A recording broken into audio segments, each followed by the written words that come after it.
আমি আমার আরাধ্য দেবতা যুগল কিশোরকে আহ্বান করছি আর যুগল বিশেষে ভাগবত আসরে স্থান গ্রহণ করুন। তৎপশ্চাৎ সদ্গুরুদেব ভগবানকে আমি আহ্বান করছি, আপনি এসে আমার হৃদয় ভক্তিতে বসে হরিকথা কৃষ্ণ কথা ভাগবত কথা আলোচনা করুন।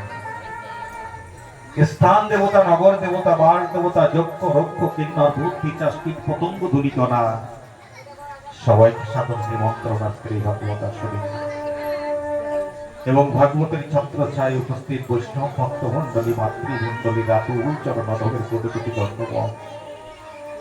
শুনেছি শাস্ত্রে বলে সাধুগুরুটি পহলে পরে পঙ্গুগিরি লঙ্ঘন করিবারে সক্ষম হয়, বোবাই নাকি কথা বলতে পারে। আপনারা সাধু সজ্জন আছেন যারা আমার প্রতি কৃপা দৃষ্টি রাখবেন, তার আশীর্বাদ করবেন এই অধমের মাথায়। আপনাদের আশীর্বাদ শিরোধার্য করে আমার বাকি জীবনটা যেন হরিকথা কৃষ্ণ কথা ভাগবত কথার ভিতর থেকে অতিবাহিত হয়ে যায়, এই প্রার্থনা রাখি আপনাদের জানা পায়। ঈশ্বর যদি কোনোদিন আমাকে পুনরায় আবার এই ধরাধামে পাঠায়, যেন কোনো হরিভক্ত কৃষ্ণ ভক্ত গৌর ভক্ত মায়ের গর্ভে জন্ম দিয়ে আপনাদের মতো হরিভক্ত কৃষ্ণ ভক্ত গৌর ভক্তের চরণ ধরি হতে যেন আমাকে বঞ্চিত না রাখি, এই প্রার্থনা থেকে প্রবেশ করছি 3 দিবসীয় ভাগবত কথা এবং 3 দিবসে। হে ভক্ত মন্ডলী মাতৃমন্ডলী, আজ বিশ্রাম দিবস। কাল সকালে কাল সন্ধ্যায় এখানে যারা এসেছেন তারা একটু এখানে এসে দেখবেন, এমন আলো নেই, এমন প্যান্ডেল নেই, এমন লাইট নেই। 3 দিনের জন্য প্যান্ডেলটা তৈরি হয়েছিল, 3 দিনের পর আজ যখন বিশ্রাম হচ্ছে কাল এই প্যান্ডেলটা ভেঙে যাবে। কিন্তু আর্য মুনি ঋষিগণ আমাদেরকে কি শিক্ষা দিচ্ছে জানেন? যেমন 3 দিনের মাথায় এই প্যান্ডেলটা ভেঙে চলে যাবে, এখানে লাইট থাকবে না, মাইক থাকবে না, প্যান্ডেল থাকবে না, আসর থাকবে না, ঠিক এই মনুষ্য জীবনে আমরা কারো কেউ 60 বছরের প্যান্ডেল নিয়ে এসেছি, কেউ 70 বছরের প্যান্ডেল নিয়ে এসেছি, কেউ 80 বছরের প্যান্ডেল নিয়ে এসেছি। প্যান্ডেল আমাদের একদিন ভেঙে যাবে। আর যারা ভালোবাসছে আমাদেরকে, আমাকে প্রণাম করছে, সম্মান করছে, আমাকে শ্রদ্ধা অর্থ নিবেদন করছে, একদিন তারাই আমাকে কাছে করে হরিবল বলতে বলতে আমাকে শ্মশান ঘাটে দিয়ে যাবে। মনুষ্য জীবনে যে প্যান্ডেলটা ভগবান দিয়ে দিয়েছিল, হয়তো কারো 60 বছর, কারো 70 বছর, কারো 80 বছর পরে সেই প্যান্ডেল ছেড়ে তাকেও চলে যেতে হবে। কিন্তু যদি জিজ্ঞাসা করি না আপনাদের কাছে, আজ এখানে বিশ্রাম হয়ে যাবে, কাল সকালে কাউকে জিজ্ঞাসা করতেন, ভাই ওখানে ভাগবত পাঠ হয়েছিল, যাওনি কেন? কি বলবে জানেন? অনেক হয়তো বলে বসবে যেতাম, কিন্তু যাওয়ার কোনো সাধন ছিল না। সাধন কাকে বলে? যাকে ভর করে এই ভাগবত পাঠে আসবে তাকে সাধন বলে। কেউ মোটরসাইকেলে আসবে, কেউ কারে এসেছে, কেউ সাইকেলে এসেছে, কেউ হেঁটে এসেছে, তাই তো? সাধ্য কাকে বলে? তাকে পাওয়া, এসে ভাগবত পেয়ে যাওয়াকে সাধ্য বলে। আসার জন্য যাকে ভর করে আসতে হয় তাকে সাধন বলে। আচ্ছা মা, আমি যদি একটা জিজ্ঞাসা রাখি আপনাদের কাছে, গোবিন্দ রাতুল চরণ হতে আমরা এই ধরাধামে এসেছিলাম, আবার সেখানে চলে যাব, কোন সাধনের পরে ভর করে আমরা তার কাছে যাব? সে সাধন আমাদের আছে তো মা? আজ তো মোটর সাইকেলে এসেছি, হেঁটে এসেছি, সাইকেলে এসেছি, কারে এসেছি, দেখেছেন তত্ত্ব কোথায়? জীবন দর্শন কোথায়? তাই আর্য মুনি ঋষিগণ এই জগতে একটা শিক্ষা দিয়ে যাচ্ছে যে এত সুন্দর লাইট দেখছো, প্যান্ডেল দেখছো, আসর দেখছো, যেমন 3 দিন 7 দিন 10 দিনের মাথায় প্যান্ডেল ভেঙে যায়, মনুষ্য জীবনের প্যান্ডেলটাও একদিন ভেঙে যেতে হবে। তাই ভাগবত শিক্ষা দেয়, সাধুগুরু বৈষ্ণব এই জগতে শিক্ষা দেয় যে সেই প্যান্ডেল ভেঙে যাওয়ার আগে যার পরে ভর করে তুমি যেখান থেকে এসেছিলে সেখানে যে তুমি যাবে সেটি তুমি জোগাড় করে নিয়ে যাও। কেন জানেন? এখান থেকে যদি আপনি পাসপোর্ট ভিসা করে বাংলাদেশে যান, এই ভারতের টাকা নিয়ে আপনি বাংলাদেশে পাশের রাজ্যে, পাশের দেশ, তাই তো, পাশ্চাত্যের দেশ আমাদের বাংলাদেশ। আপনি ভারতের 10টা টাকা কি 100টা টাকা নিয়ে আপনি ওখানে যাবেন, চলবে না। দোকানে দিলে পরে দোকানদার আপনাকে কোনো মালপত্র দেবে না, ক্রয় বিক্রয় হবে না। কেন? এই টাকা নিয়ে ওই ভারত সরকারের কাছে জমা দিতে হবে। ওই সরকারের কাছে, বাংলাদেশের সরকারের কাছে ভারতবর্ষের সরকার থেকে যে টাকা আপনি পেয়েছেন সেই টাকা নিয়ে ওখানে জমা করে সেই নোটটাকে ভাঙাতে হবে, ভাঙিয়ে তারপরে গিয়ে আপনাকে সেই টাকা দিয়ে ওখানে ক্রয় বিক্রয় করতে হবে। কোনদিন ভাবি যে এখান থেকে পাশের রাজ্যে দেশে গেলে পরে যদি আমাদের এই ভারতবর্ষের টাকা না চলে, তাহলে এই জাগতিক ধন সম্পদ নিয়ে গিয়ে একদিন ভবনদীর পার ঘাটে গিয়ে দাঁড়াতে পারবো না।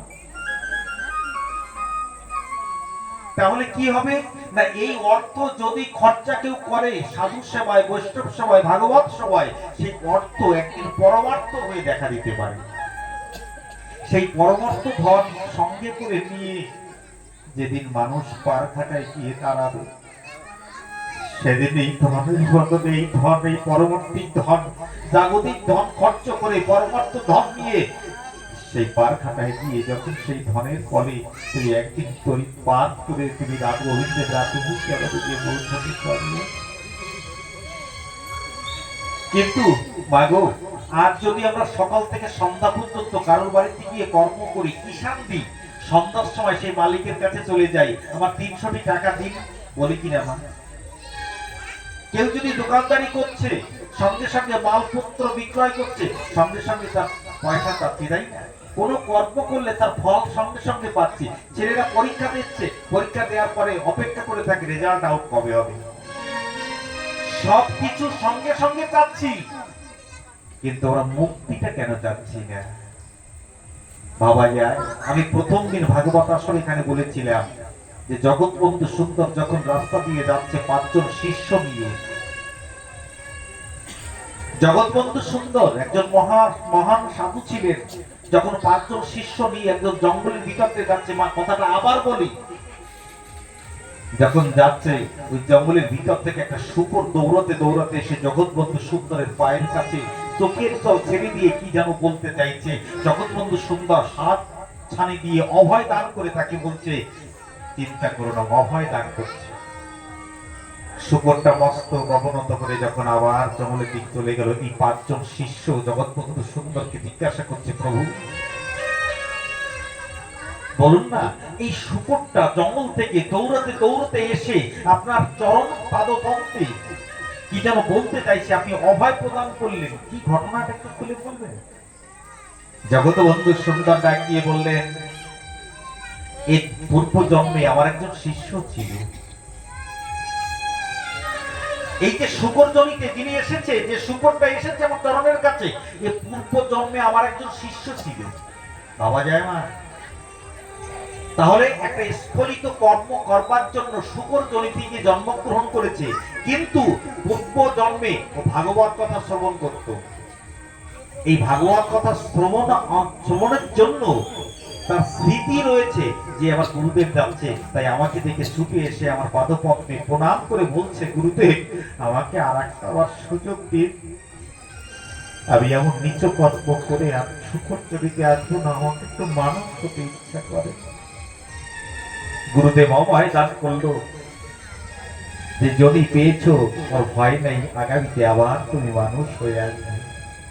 হে ভক্ত মন্ডলী, মাতৃমন্ডলী, আমাদেরকে একটু ভয়ও হয় না যে আমরা যদি মনুষ্য আকার পেয়ে যদি আমরা পশুবৎ কর্ম করি, তাহলে আমাদের পশুকুলে যেতে হতে পারে। আমি গতকাল বলেছিলাম যে সুখ দুঃখ কোনোদিন ভগবান দেয় না, দেয় না, যার যার কর্ম অনুপাতে সে সুখ এবং দুঃখকে ভোগ করে, কিন্তু আমরা তাই করি ভগবানকে, তাই তো মা? ভগবান আমাকে কষ্ট দিয়েছে, এই দুঃখ দিয়েছে, এই যন্ত্রণা দিয়েছে, এমন হয়। তাই আজ আসুন আমরা সেই ভাগবত কথার মাধ্যম থেকে, আমি গতকাল পরীক্ষিত মহারাজের জন্ম হয়েছে এবং সুখদেব মহামুনির জন্ম কথা আমরা সংক্ষিপ্ত আকারে শ্রবণ করেছিলাম। আজ আপনাদের সান্নিধ্যে বলেছিলাম আমরা একটু বৃন্দাবন তত্ত্ব আলোচনা শ্রবণ করবো, তাই তো? তাই তো মা? ঠিক আছে তো? আমরা একটু ব্রজলীলা একটু শ্রবণ করব, কিন্তু ব্রজলীলা শ্রবণ করার পূর্বে আমরা বৃন্দাবন তত্ত্বটা যদি একটু জানতে না পারি, তাহলে বৃন্দাবন কি হয় জানেন? ভাগবত সিদ্ধান্ত দিচ্ছে আপনারা যদি কেউ বৃন্দাবনে যান, একটা অনুরোধ করে যাই, লিখে নিয়ে যেতে পারেন, তবে কোনো কাগজ কলমে নয়, হৃদয় মন্দিরে কথাটা লিখে নিয়ে যান। যদি কেউ বৃন্দাবনে যাওয়ার মন তৈরি করেন, সৎপত্রে বৃন্দাবন যাওয়ার পূর্বে আপনার পয়সা আছে, আপনি চলে যেতে পারবেন, কিন্তু ফল কতটা হবে তা আমি বলতে পারবো না। তবে যে সিদ্ধান্ত ভগবান দিচ্ছে, সেই সিদ্ধান্ত অনুপাতে যদি আপনি বৃন্দাবনে যান, অবশ্যম্ভাবী ফল পাবেন। যদি বলেন কেমন, বৃন্দাবনে যাওয়ার পূর্বে আপনি গুরুদেবের রাতুল চরণে গিয়ে একটু বসুন, আর গুরুদেবের কাছে জিজ্ঞাসা করুন, গুরুদেব বৃন্দাবন তত্ত্বটা আমাকে একটু বলে দিন। তখন গুরুদেব আপনাকে বৃন্দাবনের তত্ত্বটা বলে দেবে, আর সেই তত্ত্ব শ্রবণ করে আপনি যদি বৃন্দাবনের মাটিতে যাবেন, সেদিন বৃন্দাবন দর্শন করা আপনার সার্থক হয়ে যাবে। যদি বলেন কেন, স্বামী বিবেকানন্দ বৃন্দাবনের মাটিতে গিয়েছিলেন। স্বামী বিবেকানন্দ, যিনি এই সনাতন ধর্মের রক্ষা করেছিলেন, স্বামীজি আমার বৃন্দাবনের মাটিতে গিয়ে তরুণ সন্ন্যাসী, কৌপিন পরা, তার বস্ত্রটা পাশে রেখে রাধাকুণ্ডে যখন স্নান করতে যায়, ওই রাধাকুণ্ডের তটস্থ থেকে তার বস্ত্রগুলো সব বাঁদরে নিয়ে চলে যায়।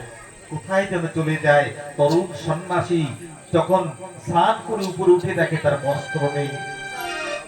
যখন দেখে বস্ত্র নেই, চোখের জল ছেড়ে দিয়ে শ্রীমতী রাধারানীকে ডাক দিয়ে বলছে, রাধারানী, আমি এসেছিলাম ভাবে তোমার কৃপা লক্ষ্যের জন্য। আমি তরুণ সন্ন্যাসী, বলো না আমি এই কৌপিন পরে আমি কি এখানে ঘুরতে পারবো? চোখের জল ফেলে রাধারানী রাতুল চরণ পদপদ্মে যখন প্রার্থনা জানালেন, এমন সময় 10 থেকে 12 বছরের একটা লালি, লালি কাকে বলে জানেন? ছোট্ট একটা মেয়ে, 12 বছরের একটা মেয়ে। আমরা যেন মেয়ে বলি, বৃন্দাবনের মাটিতে ছেলেকে লালা বলে আর মেয়েকে লালি বলে, তাই তো?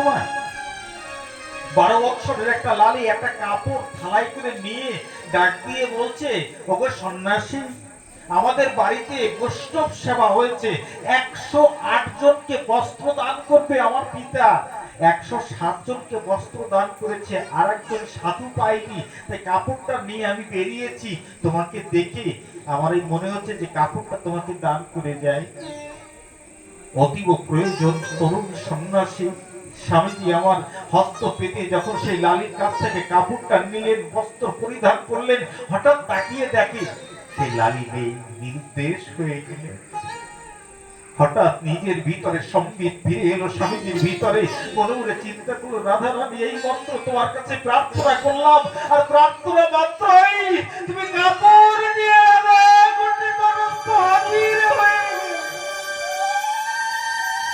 আজ গড়াগড়ি দিচ্ছেন। তরুণ সন্ন্যাসী বস্ত্রখানা পরিধান করে রাধা কুণ্ডের তীরস্থ হয়ে গড়াগড়ি দিয়ে চোখের জলে ভেসে যাচ্ছে। যদি আপনি রাধা তত্ত্ব না জানেন, রাধা কুণ্ডের সৃষ্টির মাহাত্ম্য না জানেন, যে রাধা কুণ্ডের তটে বসে রঘুনাথ দাস গোস্বামী তবই বাষ্পী বলে সাধনা করেছিলেন, সারাদিন অন্তে 1 গিলাস, মাত্র 1 গিলাস, যাকে মাঠা বলে, ঘোল বলি আমরা বাংলায়, ব্রজ ভাষায় তাকে মাঠা বলে, 1 গিলাস ঘোলকে 24 ঘন্টায় 1 গিলাস মাত্র ঘোল পান করে শ্রীমতী রাধারানীর কাছে তবই বাষ্পী বলে তিনি সাধনা করেছিলেন। বৃন্দাবনে যারা শিরূপ সনাতন ভট্ট রঘুনাথ, শ্রীজীব গোপাল ভট্ট দাস রঘুনাথ, এই 6 গোসাই হিসাবে বসে করলেন বাস। রাধা কৃষ্ণের নিত্য লীলা করিলেন প্রকাশ। এই রঘুনাথ দাস গোস্বামী যখন সাধনা করছে, রৌদ্র প্রকার রৌদ্রের কিরণ রশ্মি যখন মস্তকের উপরে এসে পড়ছে, শ্রীমতী রাধারানী তার অঞ্চলখানা নিয়ে রঘুনাথ দাস গোস্বামী মস্তকের পরে কাপড়টা ধরে, অঞ্চলটা ধরে দাঁড়িয়ে আছে, তার ভক্তকে ছায়া প্রদান করছে। সনাতন গোস্বামী যখন এসে দেখলেন রঘুনাথ দাস গোস্বামীর মস্তকের পরে শ্রীমতী রাধারানী অঞ্চল ধরে দাঁড়িয়ে আছেন, এবং অদূরে তাকিয়ে দেখে আমার শ্যাম সুন্দর তীর ধনুক নিয়ে দাঁড়িয়ে আছে, জঙ্গল থেকে কোনো হিংস্র পশু এসে তাকে ক্ষতি না করতে পারে।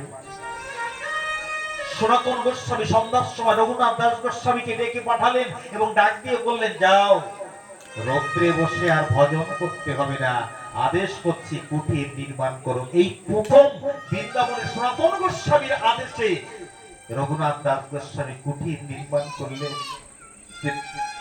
তুমি রাধারানীর ভজন করতে এসেছো, রাধারানী তোমার ভজন করছে কেন প্রভু? বলে তুমি রৌদ্রে বসে ভজন করছো, শ্রীমতী রাধারানী তার অন্তঃস্থলে তোমার মাথায় ছায়া প্রদান করছে। ভাবা যায় ভক্তমণ্ডলী, এই হচ্ছে বৃন্দাবন ধাম। এই বৃন্দাবন ধামের মাহাত্ম্য আমরা শ্রবণ করে তৎপশ্চাৎ যে বৃন্দাবনে মধুমাখা মাধুর্যময়ী যে লীলা বিলাস হয়েছিল, শান্ত রাষ্ট্র সক্ষ বাৎসল মধুর পঞ্চরস, আমরা সেই তত্ত্ব আলোচনা করব এবং ভগবানের বাল্যলীলাকে শ্রবণ করব। শ্রবণ করে তৎপশ্চাৎ আমরা সেই বাল্যলীলাকে শ্রবণ করলে যে কথা আমি প্রথম দিন আলোচনায় বলেছিলাম, যে নারদ ঋষি উপদেশ করছে ব্যাস ভগবানকে, যিনি ভাগবত রচনা করেছেন সেই ব্যাস ভগবানকে উপদেশ করছেন যে যদি সত্যিকারের মানসিক শান্তি চাও তাহলে পরে ভগবানের বাল্যলীলাকে শ্রবণ করো। আসুন আমরা সেই বাল্যলীলাকে শ্রবণ করব এবং সেই ব্রজভূমিতে আমরা প্রবেশ করব। তৎপূর্বে আমরা একটা সঙ্গীত শ্রবণ করে তৎপশ্চাৎ আমরা সেই লীলার ভিতরে প্রবেশ করব। বলিয়ে বৃন্দাবন বিহারী লাল কি জয়, বলিয়ে সামনে সুন্দর ভগবান কি জয়, বলিয়ে যুগল কিশোর সরকার কি প্রেম से जय जय श्री राधे।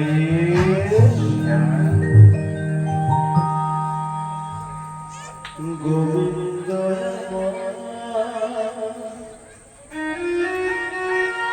गोविंद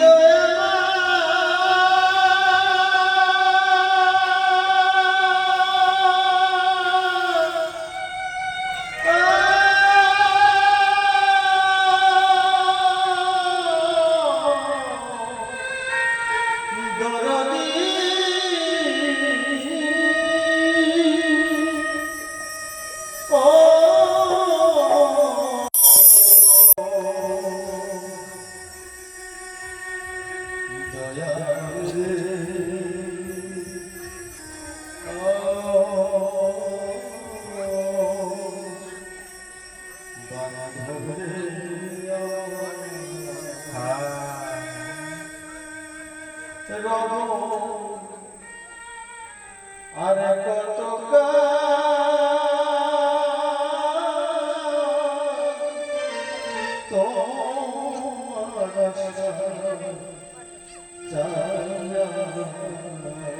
হরি বল হরি বল হরি বল। ওরে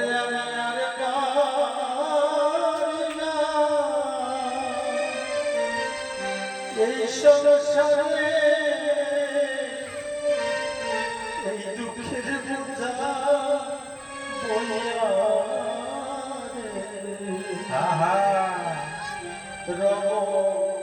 আর কত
এই জগতে বুকের ভিতর তুষের হোক কখন চলে যাবে যদি কেউ গোবিন্দকে ভালোবাসে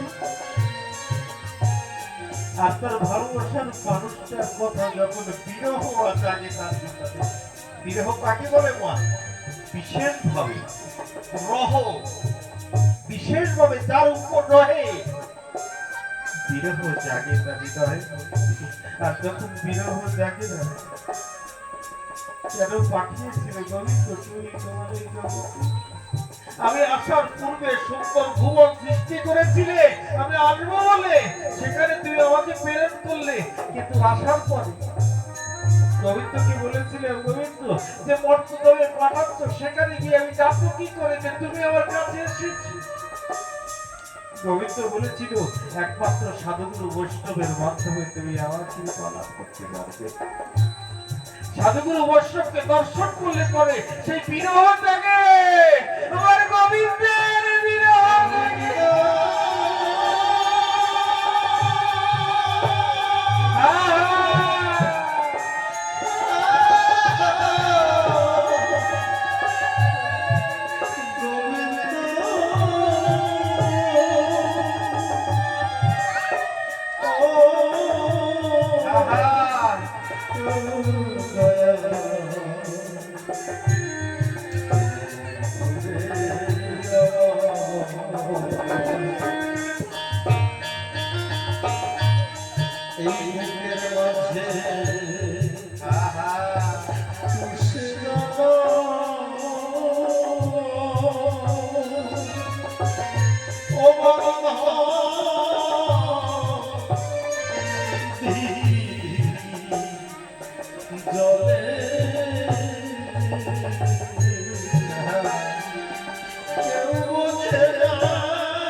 ভক্ত ছাড়া কৃষ্ণ ভক্ত হরিভক্ত ছাড়া কেউ বোঝে না। যদি সম্পর্ক ভক্ত হতে পারে সেই ভক্ত তোমার মনের কথা বুঝতে পারে।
ভক্তমণ্ডলী, জগতে এসেছিলাম তার কৃপা দিয়ে, কিন্তু মায়াই ঘেরায় অন্ধকারাচ্ছ।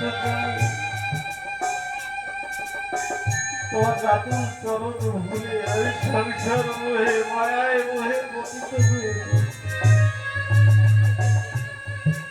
জীবনে যে কত ভুল করে চলেছি বাবা। দয়াল দীনবন্ধু, তোমার কাছে আমার প্রার্থনা, আমার সকল ভুলগুলো মার্জনা করে দিয়ে আমার সন্তান দিয়ে তোমার ওই চরণে প্রার্থনা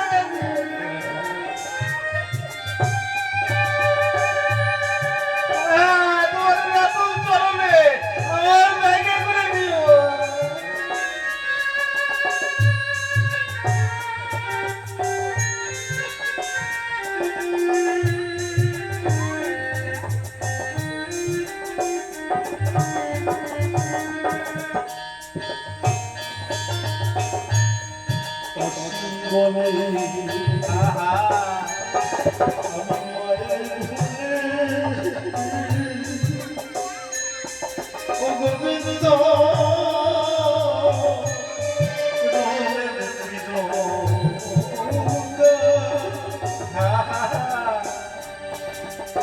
আমার দিনের শেষে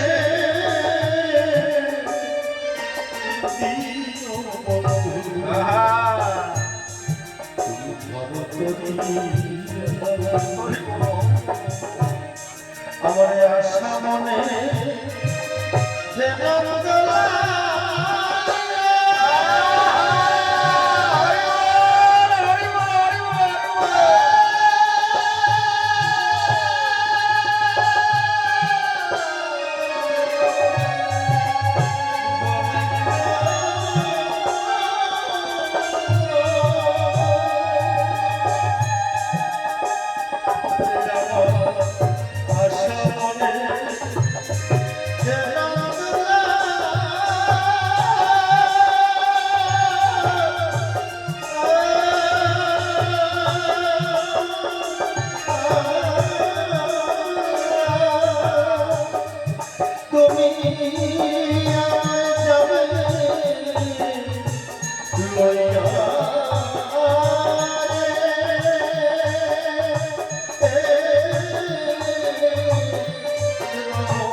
সীতানাথপতি পরমানন্দে একবার হরি বলবান সাধুগুরু বৈষ্ণবপতি পরমানন্দে একবার হরি ধ্বনি বল। বলবান রাধা কৃষ্ণপতি পরমানন্দে একবার হরি ধ্বনি বল। বলিয়ে প্রেম সে বলো জয় জয় শ্রী রাধে। ভক্ত মন্ডলী, মাতৃমন্ডলী, জীবনের সময় তো চলে যাচ্ছে, প্রত্যেকটা মানুষের সেই দীনবন্ধুর কথা একটু স্মরণ করার প্রয়োজন আছে। ভাগবত সেই শিক্ষায় দিয়ে যাচ্ছে। বলুন না, একটা চিন্তা করি আমরা, কোন সময় কি চিন্তাটা করি যে গোলক বৃন্দাবন থেকে নিত্য লীলায় আমার রাধা কৃষ্ণ যুক্ত হয়ে আছে, যার ইঙ্গিত মাত্র বিশ্বভুবন সৃষ্টি হতে পারে এবং যার ইঙ্গিত মাত্র বিশ্বভুবন লয় হয়ে যেতে পারে, তাহলে তার কি প্রয়োজন আছে সে গোলক বৃন্দাবন থেকে নিচে নেমে আসা? আছে কিনা বলো? সেটা ইঙ্গিত করলে সব কাজ হয়ে যেতে পারে। তাহলে সেই গোলক বৃন্দাবন থেকে মথুরা বৃন্দাবনে নেমে এসেছিল। আমি রাধা অষ্টমী, গতদিন রাধা অষ্টমী ছিল, আমি শ্রীমতী রাধা রানীর বোধেশ্বরী রাশীশ্বরী, আমার প্রাণ গোবিন্দের লাদিনী অধীশ্বরী, তার লীলার কথা আমরা আলোচনা শ্রবণ করেছি, কিঞ্চিত রস আস্বাদন করেছি আমরা কতদিন। তো সেই শ্রীমতী রাধা রানী সঙ্গে যখন গোবিন্দের কথোপকথন হয়, আমার ভগবানের কথোপকথন হয়, তখন ভগবান যখন বলেছিল চলো আমরা মর্তধামে যাব, শ্রীমতী রাধারানী ডাক দিয়ে বললো যেখানে বৃন্দাবন ধাম নেই সেখানে রাধারানী যায় না। কথাটা ভালো করে বুঝতে হবে মা। তাহলে বৃন্দাবনের একটা কি মাহাত্ম আছে যে বৃন্দাবন ধাম হলেই শ্রীমতী রাধারানী সেই গোলক বৃন্দাবন হতে এই মর্তধামে আসবে, তখন এই মথুরা বৃন্দাবন সৃজন হয়। ভগবান বললেন আমি তোমার জন্য বৃন্দাবন সৃজন করব। এবার কেন জিজ্ঞাসা করলে, আমি আলোচনায় বলেছিলাম যে ভগবান যেখানে লীলা করেন, যেখানে বাস করেন তাকে বলা হয় ধাম, বৃন্দাবন ধাম, তাই তো? আচ্ছা, কিন্তু মধুর বৃন্দাবন বলে ঘোষণা করা হয়। আচ্ছা, যত পৃথিবী সৃষ্টি হওয়ার পরে যত ধাম আছে, কোন ধামকে মধুর বলে বলে কি না? মধুর নবদ্বীপ বলে না, কি মধুর পুরী কেউ বলে না, মধুর দ্বারকা কেউ বলে না। তাহলে মধুর বৃন্দাবন কেন কেন বলে জানেন? যেখানে মধুময় লীলা হয়েছিল। আপনারা বলতে পারেন তাহলে একমাত্র বৃন্দাবন ধামে মধুময় লীলা হয়েছিল, আর কোথাও মধুময় লীলা হয়নি? না, হয়েছিল, তবে বৃন্দাবনে যে লীলা হয়েছিল সে লীলা কোথাও হয়নি। কি লীলা একটু নাম বলি? যেখানে শান্ত, দাস্য, সখ্য, বাৎসল্য, মধুর পঞ্চরস। আচ্ছা মা, আপনারা ভগবানকে ডাকবেন, তাহলে ভগবানের সঙ্গে একটা সম্পর্ক করবেন কিনা বলুন? যদি আপনাদের কাছে জিজ্ঞাসা করি ভগবান আপনাদের কোন সম্পর্ক, আমরা 80% লোক জবাব দিতে পারি না, বলতে পারি না। তাহলে তুমি ভগবান মন্দিরে রেখেছি, সন্ধ্যা হলে একটা প্রদীপ জ্বালিয়ে দিই, একটা ধূপকাঠি নিয়ে অর্চন করি, বন্দন করছি, বাস। যদি সম্পর্ক গঠন না হলো তার সঙ্গে লীলা হয়, তাহলে কোন সম্পর্ক? আচ্ছা, ভগবানের সঙ্গে কয়টা সম্পর্ক তৈরি হয়, সেই সম্পর্কের নাম কি? দেখুন, একটা উদাহরণ দিচ্ছি আমি আপনাদের সান্নিধ্যে। কোন একটা মেয়ের বিবাহ হবে, একটু নিচে এসে উদাহরণ না দিলে পরে তত্ত্বটা বোঝা যাবে না। তাহলে একটা মেয়ের যখন বিবাহ হবে, ছেলের পক্ষ থেকে যখন দেখতে এসেছেন, দেখে দেখে কথাবার্তা হয়ে যাওয়ার পরে ঘটকের মাধ্যমে প্রস্তাব জানায় যে যদি 5 লক্ষ টাকা ক্যাশ দেয় তাহলে ছেলে ইঞ্জিনিয়ার, তো ছেলের সম্বন্ধ এখানে হবে, তাছাড়া সম্বন্ধ হবে না। সরাসরি বলে না, ঘটকের মাধ্যমে বলে। ঘটক আসতে গিয়ে মেয়ের বাবাকে বলে যে মেয়ে ওখানে দিতে হলে পরে ইঞ্জিনিয়ার ছেলেকে দিতে হলে 5 লক্ষ টাকা ক্যাশ দিতে হবে। মেয়ের বাবা একটু হাত জোর করে বলে, কি বলে জানেন? একটু বলো না তুমি গিয়ে 3 লক্ষ টাকা যদি হয় তাহলে বাকি 2 লক্ষ টাকা দিয়ে আমি একটু প্যান্ডেল সাজানোর কাজ করবো, আমার কাছে তার অর্থ নেই। ছেলে বলে না না, 5 লক্ষ টাকা না হলে আমি সম্বন্ধ হবে না। বাবা কি করে, কোথাও থেকে সুদে করে এনে, ধার করে এনে, দেনা করে এনে মেয়েকে বিবাহ দেয়, তাই তো? আচ্ছা, বিবাহ দিল, দেওয়ার পরে যখন মেয়েটাকে নিয়ে জামাই যাচ্ছে, এমন সময় সংবাদ এলো যে যে মেয়েটাকে বিবাহ করে নিয়ে যাচ্ছে তার মায়ের শরীর অসুস্থ, হসপিটালে ভর্তি করেছে, ডাক্তারবাবু বলেছে যে অপারেশন করতে 10 লক্ষ টাকা লাগবে। মেয়ে কান্না করছে, মায়ের এমন শরীর অসুস্থ। যে ছেলে বিবাহের পূর্বে বলেছিল 5 লক্ষ টাকা ক্যাশ না হলে আমি বিবাহ করব না, সে তার সহধর্মিণীকে বলছে, সান্ত্বনা দিচ্ছে, কেঁদো না, 10 লক্ষ টাকা লাগে, আমি দেবো আমার শাশুড়ি মায়ের অপারেশনের জন্য, তুমি চিন্তা করো না। ভাবা যায়, যতক্ষণ সম্বন্ধ হয়নি ততক্ষণ চুক্তি চলছে, 5 লক্ষ না দিলে মেয়ের বিবাহ করবো না আমি। আর যখন বিবাহ হয়ে গেল, ব্রাহ্মণ ঠাকুর এসে মন্ত্র পাঠ করলো, যদিদং হৃদয়ং তব তদিদং হৃদয়ং তব। মন্ত্র পাঠ করার পরে সেই জামাই বলছে 5 লাখ কেন, 10 লাখ লাগলেও আমি দেব শাশুড়ি মায়ের অপারেশনের জন্য। আমি এই কথাটা কেন বললাম? কেন? যতক্ষণ সম্পর্ক হয়নি ততক্ষণ পাও না। যখন সম্পর্ক হলো তখন দিতে আপত্তি নেই, 10 লাখ কেন 20 লাখ করে দিতে আপত্তি নেই। আমার বলবার ভাষা হচ্ছে আপনি ভগবানের সঙ্গে সম্পর্ক করেছেন তো? বলে ভগবানের সঙ্গে সম্পর্ক কি? ওই বছরের মাথায় একটু বড় করে পুজো হয়, এক থালা প্রসাদ নিয়ে ভগবানের সামনে গিয়ে বলি, প্রসাদ নিয়েছি ক টাকা? 100 টাকা। যাই চাই কি জানেন? ঠাকুর একটা বিল্ডিং দিও আমার, একটা বিল্ডিং 20 লাখ টাকা। ভগবানকে দিলেন ক টাকার ভোগ? 100 টাকা। চাইলেন ক টাকা? বলে এই জন্য ওই রাধা দত্ত বলতে গিয়ে বলেছিলাম যে অহৈত কি অকামনা রাগাত থেকে বিদাতি। আচ্ছা অকামনা হলো তো? আপনার তো কামনা রয়ে গেল, আপনি 100 টাকা প্রসাদ দিয়ে কামনা করছেন।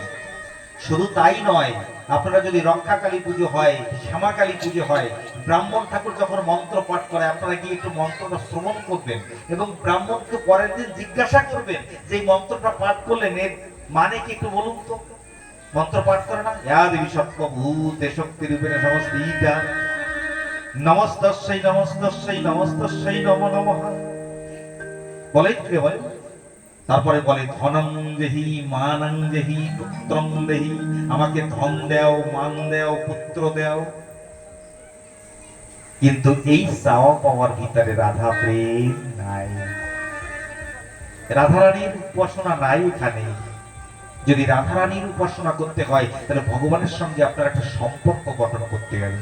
তাহলে সে সম্পর্কের নাম কি? 5টা সম্পর্ক। আমি একটু বলে যাই, সময় তো সংকীর্ণ, কারণ একদিন আমি প্রদত্ত কোথায় কত কি বলবো, আর যতটুকু সম্ভব।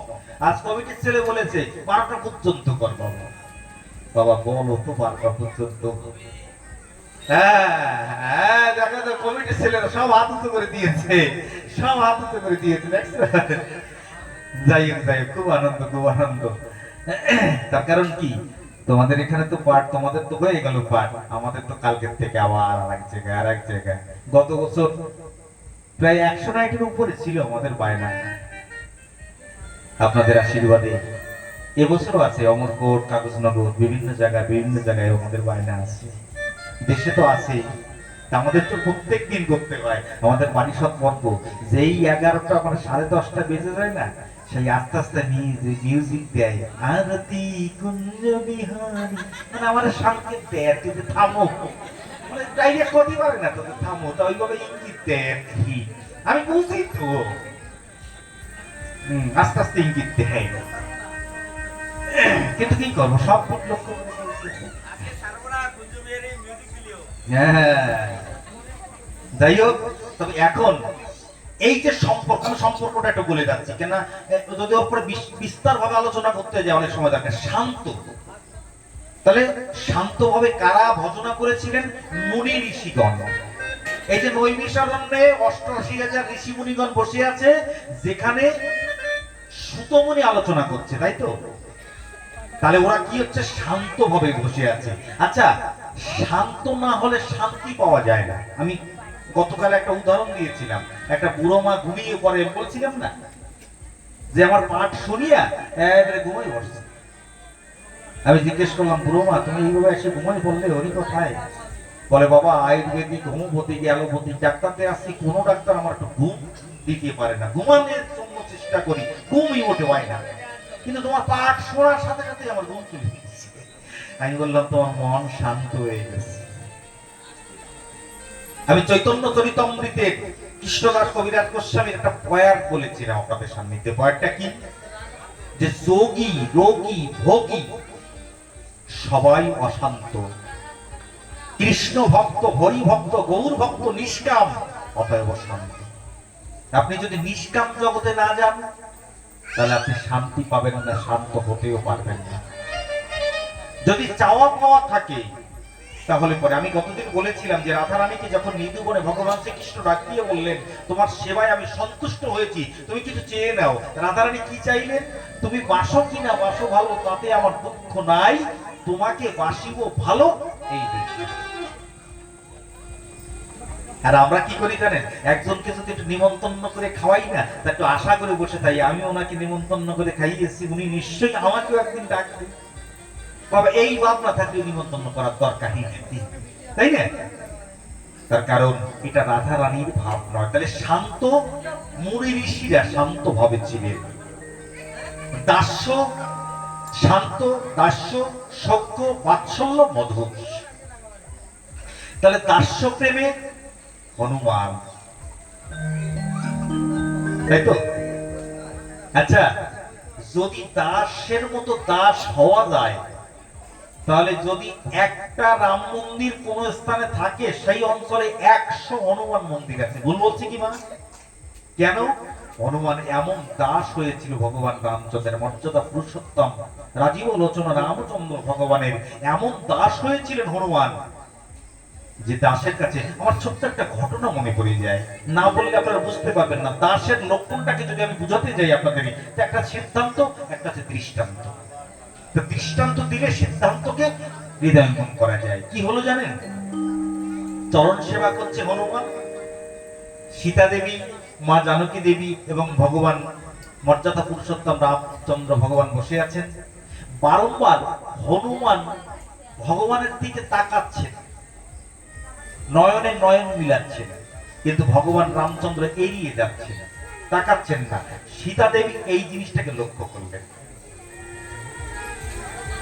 যে হনুমান হচ্ছে আমাদের সেবক, আমাদের চরণ সেবা করে, আমাদের দাস। তাহলে সে বারবার ভগবানের দিকে তাকাচ্ছেন, ভগবান একবারের জন্য তার নয়নে নয়ন দিচ্ছে না। বোঝা যায় না কথা? কবি চণ্ডীদাস বলেছেন, নয়নে নয়নে বান করি শনে তাহেও বুঝিলপি, হিয়ায় হিয়ায় প্রেম আলিঙ্গনে তাহেও বুঝিলবি, অধরে অধরে মধুর রসসুধা পানে তাহেও বুঝিলপি, চণ্ডীদাস কয় তিন অক্ষরে হইল পিরিতি। তাই না? তাহলে নয়নে নয়ন দিচ্ছে ভক্ত, কিন্তু ভগবানের সঙ্গে নয়ন মিলাতে পারছেন না, ভগবান এড়িয়ে যাচ্ছেন। যখন নিশীতে যখন শয়ন কক্ষে গেলেন, মা জানকী দেবী ডাক দিয়ে ভগবানকে ডাক দিয়ে বলছেন, ভগবান বারবার হনুমান তোমার নয়নের সাথে নয়ন দিয়ে তাকাচ্ছেন, তুমি একবারের জন্য তার দিকে তাকালে না, কারণ কি বলতে পারো? ভগবান ডাক দিয়ে কি উত্তর প্রদান করলেন মা জানকীকে শুনে যান। ডাক দিয়ে বললেন, কি বললেন জানেন? যে হনুমানের কাছে আমি এত ঋণী, আমার সাহস হয় না যে তার নয়নের সাথে নয়ন মিলিয়ে আমি তার দিকে তাকাই। মা সীতা দেবী অবাক হয়ে গেলেন, এত ঋণী? এই জগতে বাবা কেউ যদি কারোর কাছ থেকে 10 লক্ষ টাকা ঋণ করে, সেই ঋণগ্রস্ত ব্যক্তি মালিকের চোখে চোখ মিলিয়ে তাকাতে পারে? বলুন আপনারা, পারে? পারে না। তাহলে রামচন্দ্র ভগবান এত ঋণ কি করে হলো, সীতা দেবী জানতে চাইছে। যখন জানতে চাইছে, তখন ভগবান ডাক দিয়ে বলল, সীতে আজ যদি তোমাকে উদ্ধার করে থাকি, একমাত্র হনুমানের কারণে। সুগ্রীবের সঙ্গে যদি মিত্রতা স্থাপন করে থাকে, তার জন্য একমাত্র হনুমান। শত যোজন সমুদ্র লঙ্ঘন করে সীতা অন্বেষণ করেছিলাম, একমাত্র কারণ হচ্ছে হনুমান। আমি এতটাই ঋণী হনুমানের কাছে যে তার সারা জীবন দিয়ে হনুমানের ঋণ পরিশোধ করা যাবে না। তাই আমি এত ঋণগ্রস্ত অবস্থায় আমি তার নয়নের সঙ্গে নয়ন দিয়ে তাকাতে সাহস আমার হয় না। ভাবা যায় কেন ভগবান ঋণী হলেন? কেন? তার দাসত্ব এমন ছিল, তার দাসত্ব এমন ছিল। দেখুন, একটা কথা বলে যাই, পিতা মাতা ইষ্ট গুরু, পিতা মাতা গুরু ইষ্ট, এই চারজনের কথায় কোনোদিন কিন্তু পরন্ত করবেন না। ভাগবত বলছে, আমি বলছি না, ভাগবত সিদ্ধান্ত দিচ্ছেন যে চারটি জায়গায় কোনোদিন কিন্তু পরন্ত করতে নেই, মা বাবা, গুরু এবং ভগবান। যদি বলেন একটা নিদর্শন দিন আপনি। আচ্ছা, ভগবান রামচন্দ্রের ভক্ত হচ্ছেন একনিষ্ঠ ভক্ত, দাস ভক্ত হচ্ছে হনুমান, তার হাজার হাজার মন্দির আছে। ভগবান শ্রীকৃষ্ণের একনিষ্ঠ ভক্ত সখা অর্জুন, অর্জুনের একটা মন্দির আছে, আপনারা কেউ বলতে পারবেন? আছে? আছে মা? একটা মন্দির বিশ্বের ভিতরে দেখাতে পারবেন যে অর্জুনের একটা মন্দির আছে? নেই। কেন নেই? কেননা যখন রামচন্দ্র ভগবান হনুমানকে বলল, হনুমান লক্ষণ শক্তিশালী, মূর্ছাগত হয়ে আছে, নিশি প্রভাতের পূর্বে যদি বিষল্যকরণী না আনা যায়, তাহলে তার প্রাণ বাঁচানো যাবে না। সঙ্গে সঙ্গে বলা মাত্রই চলে গেলেন। বিশল্যকরণী চিনতে পারেনি, গন্ধমদন পর্বত ধরে নিয়ে এসেছিল। আপনারা সবাই জানেন, মুখস্থ কথা এটা। আচ্ছা, হনুমান কি কোনো কিন্তু পরন্তু যুক্তি দিয়েছিল কি? না, দেয়। কিন্তু যখন রথি মহারথী সম্মুখে দণ্ডায়মান, যখন রথে সারথি আমার প্রাণ গোবিন্দ যখন অর্জুনকে নিয়ে দাঁড়ালেন সম্মুখে, তাকিয়ে দেখে বিশ্বকর্ণ দ্রোণাচার্য সাধু নয় তার আচার্য, আমি কেমন করে তাদের পরে বাণ নিক্ষেপ করবো? হাতের থেকে গান্ডিব ফেলে দিলেন। যখন গান্ডিব ফেলে দিলেন, ভগবানকে ডাক দিয়ে বলছে, ভগবান আমি যুদ্ধ করতে পারবো না, এর থেকে বনে যাব, ভিক্ষা করে দিন কাটাবো, তবু স্বজন পদের পাপ আমি গ্রহণ করতে পারবো না। ভগবান দেখলেন এর মায়ায় হয়েছে। দ্বিতীয় অধ্যায় একটা শ্লোক ভগবান বলেছে, পড়ে দেখবেন গীতার ভিতরে, যে কল্প মৎস্যগম পাট্য নৈপাতুজ্য পর্বতে হৃদয় দুর্বলম ত্যক্তদৃষ্ট পরন্তপ। হে অর্জুন, কিলিমের স্বভাব সারো, ধনুক ধরো, যুদ্ধ করো, তুমি যা করো উপলক্ষ মাত্র, যা করার আমি করি, তুমি তো উপলক্ষ মাত্র। যা করার আমি করি, তুমি তো উপলক্ষ মাত্র। এই যে ভগবানের সান্নিধ্যে কিন্তু পরন্তু দেওয়াতে জগতের একটা নিদর্শন, তার জগতে কোনোদিন পুজো হয় না। তাহলে এখান থেকে ভাগবত কি শিক্ষা দিচ্ছে আমাদের? যে যদি আমরা ইষ্ট, মাতা, পিতা, গুরু এই চারজনের কাছ থেকে কখনো আমরা যারা কিন্তু পরন্ত না দিই, সে কোনোদিন এই জগতে পূজনীয় বা পূজনীয়া হতে পারে না। বোঝা গেল মা? তাহলে দাস্য গেল, আমি সংক্ষিপ্ত আকারে বললাম দাস্য প্রেমের কথা। এইবার সখ্য, যে সখ্য লীলা বৃন্দাবনের মাটিতে হয়েছিল। দেখুন, সখ্য লীলা বলার পূর্বে আমি একটু ভগবানের কথা বলবো, যে ভগবান আজ ভৌম বৃন্দাবনের মাটিতে নেমে আসলেন। সেই ভৌম বৃন্দাবনের মাটিতে নেমে এসে ছোট্ট যখন আড়াই বছর বা 3 বছর বয়স ভগবানের, সমস্ত সখাদেরকে, সখা কারা কারা? শ্রীদাম, সুদাম, বসুদাম, মধুমঙ্গল, মনসুখা, এরা সবাইকে সঙ্গে করে নিয়ে ভগবান কি করছে জানেন? ঘর নির্মাণ করছে। আচ্ছা, আমরা ছোট সময় যখন খেলা করতাম, তখন আমরা এই কাঠ দিয়ে, মাটি দিয়ে, বালি দিয়ে ছোট ছোট ঘর নির্মাণ করতাম না? আমরা সবাই করেছি যখন আমরা ছোট ছিলাম, তাই না মা? যারা মেয়েরা ছোট ছিল তারাও পুতুল খেলতো, সুন্দর সুন্দর পুতুল, মায়ের কাছে গিয়ে বলতো, মা আমাকে একটু পুতুল নির্মাণ করে দাও, বলতো কিনা বলুন? তা ভগবান কি করছে? সমস্ত সখাদেরকে সঙ্গে করে নিয়ে ঘর নির্মাণ করছে। দেখুন এখানে কি তত্ত্ব দিয়েছেন আমার জীব গোস্বামী বৃহৎ ভাগবত অমৃতে, তিনি টিকা করে বলেছেন, একটু শ্রবণ করে যান, কত মর্মস্পর্শী কথা। যখন ঘর নির্মাণ করছেন, ভগবান কি করছে জানেন? ঘর নির্মাণ করতে যাচ্ছে, ঘর তৈরি করতে পারছেন না। যখন ঘর তৈরি করতে পারছে না, তখন রেগে গিয়ে ভগবান, ছোট্ট কানাই তো, রেগে গিয়ে ওই যে সখারা লাইন দিয়ে ঘর নির্মাণ করেছে, সব ঘরগুলো ভেঙে দিয়েছে।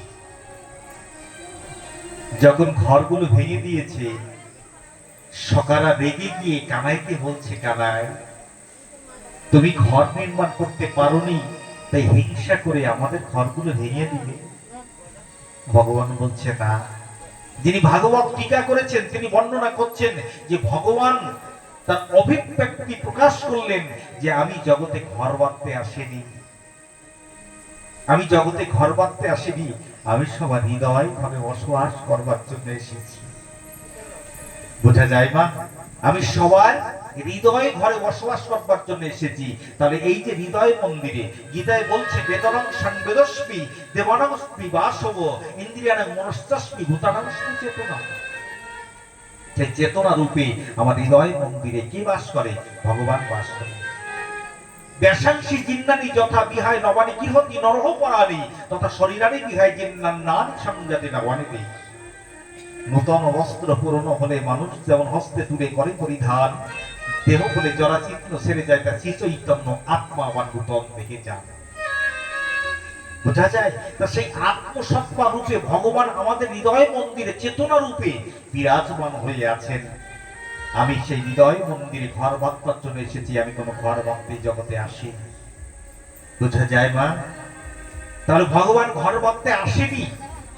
এবং আরো বলছেন, যে টিকা করেছেন ভাগবত টিকা, তিনি বলছেন যে এই জগতে যারা ঘর তৈরি করে, সেই ঘরের ভিতরে যদি ভগবানের একটু জায়গা না তৈরি করে, তার ইষ্টের জায়গা যদি না তৈরি করে, বলে তার ঘরে অশান্তির আগুনে ভরে যায়, অশান্তির আগুনে ভরে যায়। তাহলে গৃহ নির্মাণ করলে পরে আমরা কোটি টাকা দিয়ে গৃহ নির্মাণ করি, লাখ লাখ টাকা দিয়ে গৃহ নির্মাণ করি, কিন্তু তার ভিতরে ভগবানকে বসবার জন্য সুন্দর ঠাকুর ঘর আমরা নির্মাণ করতে পারি। যে ঠাকুর ঘরে অন্তত দিন অন্তে সাধুগুরু বৈষ্ণব মন্ডলীরা বলে থাকেন, এই জগতে কলিগত মানুষের জন্য আপনাকে বনে যেতে হবে না, বাজারে যেতে হবে না, সন্ধ্যার সময় একদম অতি সহজ কথা বলে দিয়ে যাচ্ছি, মা একটু চিন্তা করবেন, ওই মন্দির প্রাঙ্গণে গিয়ে নিয়ম হচ্ছে বাড়ির যে কজন সদস্য থাকে না, সমস্ত সদস্যগুলো একত্রিত হয়ে ঠাকুরের কাছে গিয়ে একটু প্রার্থনা করতে পারে। জগতে কত মায়েরা আমাদের কাছে অভিযোগ জানায়, আমরা ভাগবত সবাই যেতে চাই, আমার স্বামী আমাদেরকে বাধা দান করে। কত স্বামী ভাগবত আসরে যেতে চায়, সাধু সঙ্গে যেতে চায়, তারা অভিযোগ নিয়ে আসে আমাদের কাছে, আমাদের সহধর্মী যিনি আছে তিনি আমাকে সহযোগ করে না, তিনি আমাকে বাধা দান করেন। একটা কথা বলে দিয়ে যাই না, যদি স্বামী বাধা দেয়, কারণ স্ত্রী যদি বাধা দেয়, একবার দুবার পাঁচবার তাকে চেষ্টা করবেন ভাগবত সবাই আনবার জন্য, যদি না আসে আর বলবেন না, তবে একটা কাজ করবেন, তার হয়ে আমার রাধা রানীর কাছে, আমার গোবিন্দের কাছে একটু প্রার্থনা করবেন, তারা যদি চায় তার মনের পরিবর্তন করে দিতে পারে। আপনার প্রার্থনা যদি মঞ্জুর করে ভগবান, আপনার প্রার্থনা যদি ভগবান স্বীকার করে, তাহলে সেই প্রার্থনা তারা তার মনের ভাবকে পরিবর্তন করে দিতে পারে। যখন রেগে গিয়ে ভগবান কি করলেন, বললো আমি তোমাদের সঙ্গে আর খেলবো না, এই রাগ করে যখন কানাই এগিয়ে গেলেন, অগ্রসর হয়ে কিছু দূর অগ্রসর হয়ে মৃত্তিকা ভক্ষণ করছে। কি ভক্ষণ করছে? মাটি ভক্ষণ করছে, আঞ্চলিক ভাষায় যাকে বলে মাটি, মৃত্তিকা ভক্ষণ করছে। যখন মৃত্তিকা ভক্ষণ করছে না, একজন গিয়ে দাউ দাদাকে, বলরাম দাদাকে ডাক দিয়ে বলছে, দাউ দাদা এসো দেখবে, কানাই মাটি ভক্ষণ করছে, মৃত্তিকা ভক্ষণ করছে। একজন এসে যখন দাউ দাদাকে বলেছে, দাউ দাদা গিয়ে আস্তে আস্তে গিয়ে মা যশোমতীর কাছে গিয়ে বললেন, কি বললেন? মা এসো দেখবে, কানাই মাটি ভক্ষণ করেছে। মা ছুটতে ছুটতে এসে ছোট্ট কানাই ডাক দিয়ে বলছে, কিরে কানাই, তুই নাকি মাটি খেয়েছিস? কানাই বলছে, না মিথ্যা কথা। বলে, দেখি তোর মুখের ভিতরে। আমার গোবিন্দ যখন, আমার প্রাণ গোবিন্দ যখন মুখটা খুললেন, মা যশোমতী মুখের ভিতরে তাকিয়ে দেখতে পায় বিশ্ব ব্রহ্মাণ্ড তখন মুখের ভিতরে দেখা যায়। আপনারা তো মনে মনে ভাবতে পারেন যে ভগবান বলছে যে আমি মাটি খাইনি, ভগবান হয়ে যদি মাকে মিথ্যা কথা বলে, তাহলে আমরা কি বলবো? যে ভাগবতে বলছে সত্যই পরম ব্রহ্ম, সত্যই পরম তপ, সত্য মূলাং ক্রিয়া সর্বা, সত্য পরধর্মহি। তাহলে একমাত্র সত্যই পৌঁছে দিতে পারে পরম ব্রহ্মের কাছে, এই নির্দেশ ভাগবতের ভিতরে ভগবান করে, আবার ভগবান তার মায়ের কাছে মিথ্যা কথা বলছে কেন? তার কারণ প্রকৃতি পুরুষ, এই পুরুষ প্রকৃতির মিলন, অর্থাৎ প্রকৃতি যে মাটি মৃত্তিকা, ভগবান তার দেহটা সচ্চিদানন্দ বিগ্রহ। তত্ত্বের ঘরে যদি যাই, সময়ের প্রয়োজন তো আমি যাব না, খালি শুধু বলে চলে যাচ্ছি। সচ্চিদানন্দ বিগ্রহ কেমন? সচ্চিদানন্দ বিগ্রহ যেমন আমাদের কাঁধে একটা উত্তরীয় দিয়েছি, তাই না? আচ্ছা, এই উত্তরীয়টা যদি পড়ে যায়, বা এই উত্তরীয় কি কথা বলতে পারে? পারে মা? পারে না। কিন্তু ভগবানের দেহে যা কিছু আছে সব চিন্ময়, তারা কথা বলতে পারে। তার নূপুর কথা বলতে পারে, বাজু কথা বলতে পারে, তাদের সবার ভিতরে চেতনা আছে। কেন? কেন চেতনা আছে? না, সচ্চিদানন্দ বিগ্রহ, অনাদিরাদি গোবিন্দ। ব্রহ্মা যখন ব্রহ্ম সঙ্গীতে একটা শ্লোক আছে, ঈশ্বর পরম কৃষ্ণ। আচ্ছা, আপনি ঈশ্বর বলে একটা শব্দ প্রয়োগ করেন তো, সেই ঈশ্বর কি? শাস্ত্র যা বলেছে আমি তাই বলছি আপনাদের সামনে। ঈশ্বর বলতে পরম কৃষ্ণকে ইঙ্গিত করছে। শাস্ত্রে যা লিখেছে, ঈশ্বর পরম কৃষ্ণ, সচ্চিৎ আনন্দ বিগ্রহ, অনাদির আদি গোবিন্দ সত্য কারণে এর কারণ। দেখেছেন ব্রহ্ম সংহিতায় ব্রহ্মা এই মন্ত্র বলে ভগবানকে আহ্বান করছে, ভগবানকে স্তুতি করছে। তাহলে তার দেহের সমস্ত কিছু চিন্ময় জগৎ। অর্থাৎ এই জন্য কথায় বলে না, বৃন্দাবনে অপ্রাকৃত নবীন মদন, কাম বিষ কাম গায়ত্রী যাহার উপাসন। এই যে অপ্রাকৃত অর্থাৎ প্রকৃতির সঙ্গে যুক্ত হয়ে কিন্তু নয়, অপ্রাকৃত। তাহলে এই তত্ত্ব বুঝতে গেলে আমি শুধু ইঙ্গিত করে যাচ্ছি, সংকীর্ণ সময়ের ভিতরে তো সহসা গুরুদেবের কাছ থেকে, কোনো সাধুগুরু বৈষ্ণবের কাছ থেকে একটু বিস্তার ভেবে একান্তে গিয়ে বসে, আজ আর সব নেই বাবা। গুরুদেব যেরকম হয়েছে বাবা, শিষ্য সেরকম বর্তমান। গুরুদেবের কাছে গিয়ে যে শিষ্য 5 মিনিট বসবে এই মানসিকতা শিষ্যের নেই। আর যারা গুরু সেজে আছে তাদের ভিতরেও এই চিন্তা নেই যে বাবা, ওই যে কথায় বলে যে কানে দেয় ফিস ফিস, বাবা মাস দিস চান্দা দিস, এই পর্যন্ত আর কিছু না। চান্দানে নেওয়া হয়ে গেছে মানে কাজ ফিনিস। আমার একটা কথা মনে পড়ে যায়, এক জায়গায় এক গুরুদেব ভাই, সেই কথা প্রসঙ্গে তো একটু রসের কথা না বললে এই কমিটির ছেলে বেলে বা যারা বক্তা তারা বলবে যে খালি আলোচনা করিয়ে যায়, আলোচনা করিয়ে যায়, কিছু গল্প টল্প নাই, তো বেশি গল্প দেওয়া যায় না।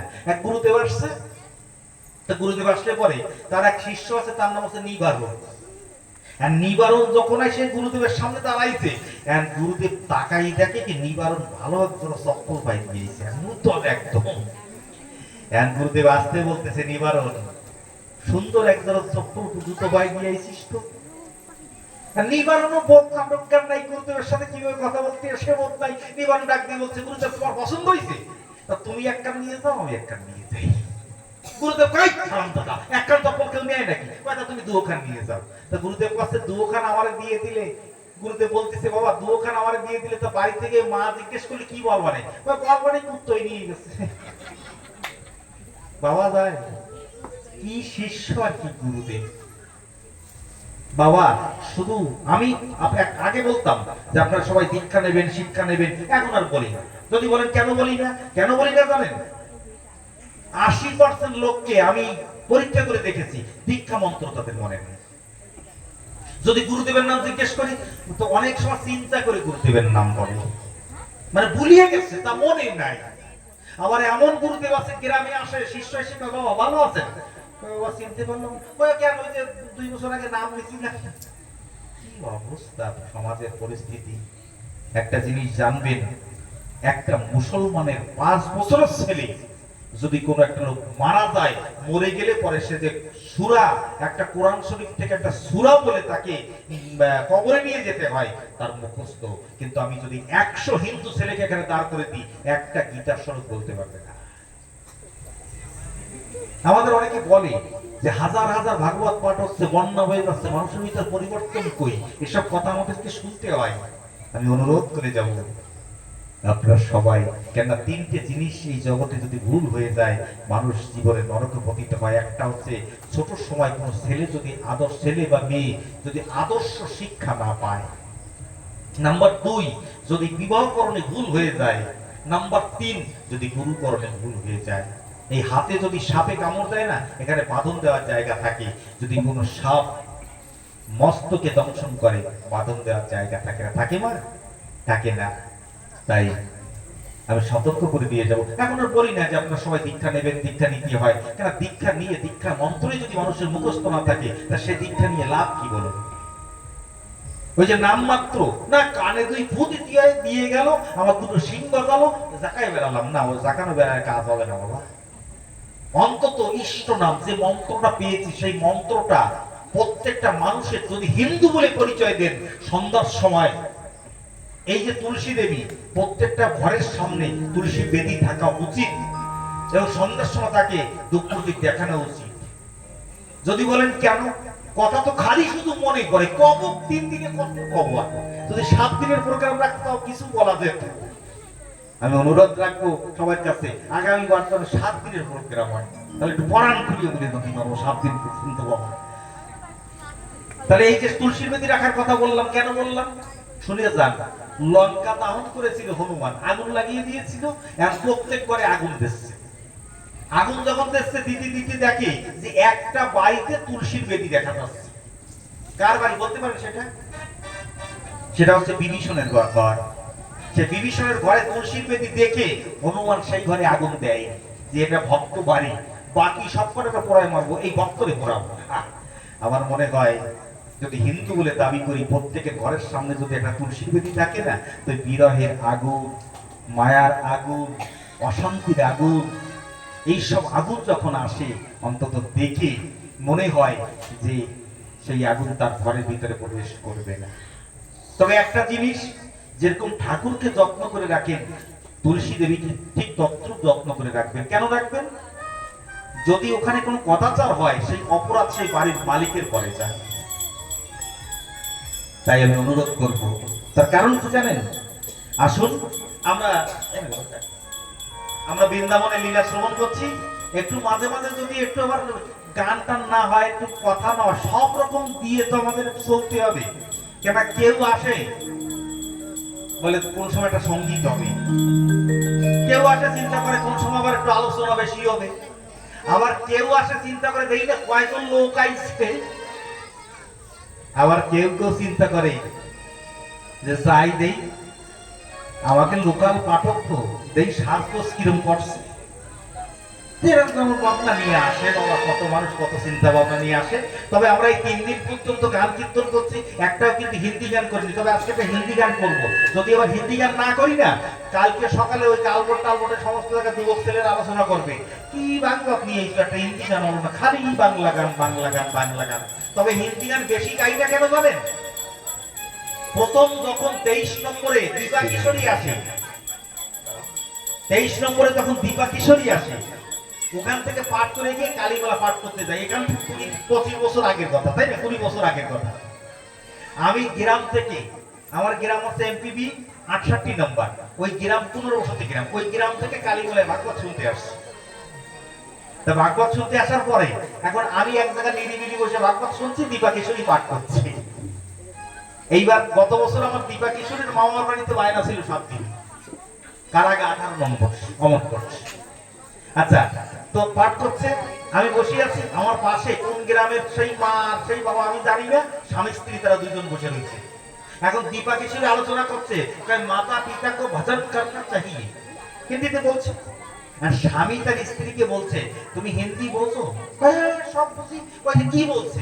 ভোজন মানে খাওয়া। আমি মনে হয় চিন্তা করি, আমি কি আসি না স্বর্গে থেকে নাচি? কি বলবো, মানে মাতা পিতা কো ভজন করনা চাইয়ে। আর স্বামী জিজ্ঞেস করছে স্ত্রীর কাছে, তুমি বলছো? হ্যাঁ সব বুঝি। ভজন মানে কি? ভজন মানে খাওয়া। তবে আপনারা সবাই হিন্দি বোঝেন, আর এখন তো 20 বছর পার হয়ে গেছে, এখন হিন্দি বোঝেন একটা কথা হলো নাকি? এখন সবাই বোঝে, ওই জন্যই। তবে তা বলেও গ্রাম অঞ্চলে তো মায়েরা একটু বাংলা গান টান একটু ভালোবাসে, তাই আমরা অধিক বাংলা গান করেছি।